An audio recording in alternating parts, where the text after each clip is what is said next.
মৰিয়নি নকছাৰীত প্ৰয়াত প্ৰদীপ নাগৰ স্মৃতিচাৰণ সভা অনুষ্ঠিত। সদৌ অসম আদিবাসী ছাত্ৰ সন্থাৰ সভাপতি প্ৰদীপ নাগৰ মৃত্যুৰ পিছত এতিয়াও মাৰ যোৱা নাই শোকৰ ছাঁ।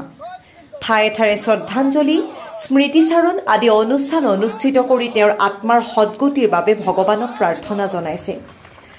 নকছাৰীটো বীৰ লাচিত বৰফুকনৰ প্ৰতিমূৰ্তিৰ প্ৰাংগণত যোৰহাট জিলা আদিবাসী ছাত্ৰ সন্থাৰ উদ্যোগত নকছাৰী আঞ্চলিক সমিতি, চেলেংহাট আঞ্চলিক সমিতি আৰু মৰিয়নি আঞ্চলিক সমিতিৰ সহযোগত অনুষ্ঠিত কৰিলে স্বৰ্গীয় প্ৰদীপ নাগৰ স্মৃতিচাৰণ সভা। যোৰহাট জিলা আৰু আঞ্চলিক সমিতিৰ সমূহ বিষয়ববীয়াৰ উপস্থিতিত শ্ৰদ্ধাঞ্জলি জ্ঞাপন কৰে। উক্ত অনুষ্ঠানত নকছাৰী আঞ্চলিক ছাত্ৰ সন্থাৰ সভাপতি মাধুৰ্য গগৈ, যোৰহাট জিলা আদিবাসী ছাত্ৰ সন্থাৰ হৈ দেবেন চুৰী আৰু কেইবাজনো বিশিষ্ট অতিথি উপস্থিত থাকে। সকলোৱে শ্ৰদ্ধাঞ্জলি জনাই বীৰজনাক তেওঁৰ আধৰুৱা কামখিনি সম্পূৰ্ণ কৰাৰ প্ৰতিশ্ৰুতিবদ্ধ হয় সকলোৱে। তেওঁৰ দৰে এজন সাহসী বীৰ জন্ম দিয়াৰ কথাও চিন্তা কৰে সন্থাটোৱে। মৰিয়নিৰ পৰা সূৰ্য দাসৰ ৰিপৰ্ট, এনি এক্সপ্ৰেছ। আজি আদিবাসী ছাত্ৰ সন্থা যোৰহাট জিলা সমিতি হয়। আজি আমাক চেলেংহাট আঞ্চলিক, নকছাৰী আঞ্চলিক, মৰিয়নি আঞ্চলিক আৰু যোৰহাট জিলাৰ সকলো বিষয়ববীয়া আজি ইয়াত উপদেষ্টালৈকে আমাৰ পুৰণি যিবিলাক সদস্য আছিলে তেখেতসকলেও আজি সহযোগ কৰিছে।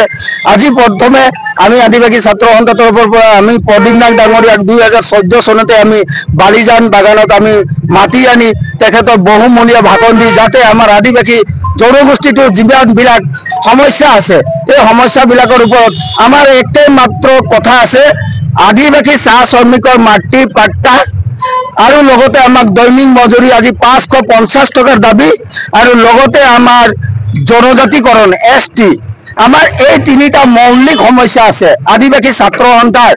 আজি আমাৰ কংগ্ৰেছ আহিলে, বিজেপি আহিলে আমাক অকল প্ৰলোভন দি থাকে। এটাই প্ৰলোভন যে তহঁতক আমি অৰুণোদয় দিছো, তহঁতক আমি কিবা মানে বহুত সিহঁতৰ এটা খেলি মেলি এটা মানে আমাক মোহিত কৰে। তো আমি আদিবাসী ছাত্ৰ সন্থা হিচাপে এটাই আমাৰ দাবী যে আমাৰ চাহ শ্ৰমিকৰ মজুৰি 550 টকা আজি ডেটত হ'ব লাগে। আদিবাসী ছাত্ৰ সন্থাৰ দাবী আছে জনজাতিকৰণ, ST SC আৰু লগতে আমাৰ মাটি পাট্টা, আমাৰ বস্তি অঞ্চলে হওক, বাগান অঞ্চলে হওক, বাগানৰ যিবিলাক লেবাৰে কোৱাৰ্টাৰবিলাক আছে সেই কোৱাৰ্টাৰবিলাক বাগান মেনেজমেণ্টে তথা অসম চৰকাৰে সেইবিলাক মুকলি কৰি দিব আমাৰ আদিবাসী চাহ শ্ৰমিক ভাই বহিন আৰু মা দেউতাকৰ কাৰণে। আজি আমাৰ এইবিলাক দাবী যেতিয়ালৈকে পূৰণ নহয় আমি শান্ত আদিবাসী ছাত্ৰ সন্থাই বহি নাথাকোঁ। আমি হয়তো অহা আগন্তুক বিধানসভা ইলেকশ্যন আহি আছে 2026 চনত, আৰু এই 26 চনত আমি চৰকাৰ যদি আমাৰ চৰকাৰে আমাৰ কথা আমাৰ মতে নচলে তেতিয়া আমি আদিবাসী ছাত্ৰ সন্থা যোৰহাট জিলা সমিতিৰ তৰফৰ পৰা আমি এই চৰকাৰক উৎখাত কৰি আমি গাদীচ্যুত কৰিবৰ কাৰণে আমি চেলেঞ্জ এটা দিছোঁ। আৰু চৰকাৰে যদি তেখেতসকলক গাদী বচাই ৰাখিব বিচাৰে তেতিয়া আমাৰ জনজাতি আদিবাসী ছাত্ৰ সন্থাৰ যিমানবিলাক দাবী আছে সেই দাবীবিলাক তেখেতসকলে অতি শীঘ্ৰে ফিল আপ কৰিব বুলি আমি দাবী জনাইছোঁ। আজি প্ৰদীপ নাগ ডাঙৰীয়াৰ স্মৃতিচাৰণ সভা নকছাৰী আমাৰ বীৰ আমাৰ লাচিত বৰফুকনৰ স্মৃতিতৰণৰ পৰা আমি তেখেতসকলক আহ্বান জনাইছোঁ।